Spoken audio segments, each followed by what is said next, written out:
Mina olen Anu ja olen 52-aastane ja ma olen 3 toreda tütre ema. Ja 9 aastat tagasi sain ma rinnavähi diagnoosi.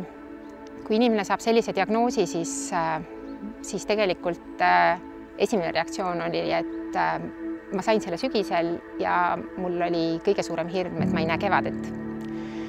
Et ma ei näe oma laste suuri edusamme, et seesama, et kooli lõpetamine ja lasteaia lõpetamine.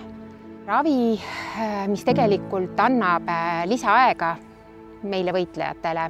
Just täpselt nädal tagasi sain teada, et praegu minu ravi toimib ja selles mõttes ma olen nagu väga-väga tänulik üldse selle võimaluse eest, sest kes meile selle võimaluse annavad? Kõik inimesed meie ümber, kes toetavad seda fondi. Ma loodan, et see paneb inimesed mõtlema sellest, et tegelikult iga elu loeb. Tulevad kokku inimesed, kes tahavad läbi mingi toreda ürituse toetada selliste inimeste ravi, kes seda muidu ei saaks.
Pere ja sõpradega on väga vedanud, et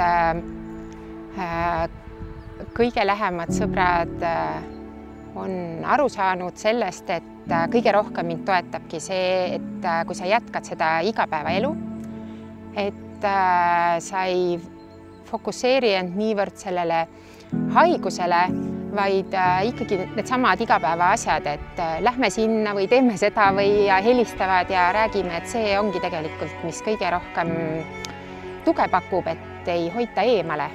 Tegelikult sa võtadki seda niimoodi, et täna ma tunnen ennast hästi, või praegu, et päike paistab nii äge, linnud laulavad, ma saan sellest veel osa ja kõike. Et tegelikult on ikkagi nii palju ägedaid asju, mille üle võiks rõõmustada. Ja ma arvan, et inimesed vähe märkavad selliseid asju tegelikult ikkagi, et on kindlasti, kes märkavad, aga mulle tundub, et võiks rohkem märgata. Et tegelikult elu ongi ilus, vaatamata sellele, kui sul on ka mingi keeruline diagnoos ja nii edasi, et jah.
On tore, kui inimesed mõtlevad ka selle peale, et hakkakski püsiannetajaks, selle fondi püsiannetajaks, et isegi kui see on väike summa, on see summa, millega see fond saab arvestada, sest tegelikult on ikka seal ülisuured summad, et jah, minu igakuine ravi on 5000, ja igakuiselt sellist raha panna ei ole, et isegi kui paned maksimum oma osaluse ja kõik see, et selles mõttes on see ikkagi suur abi.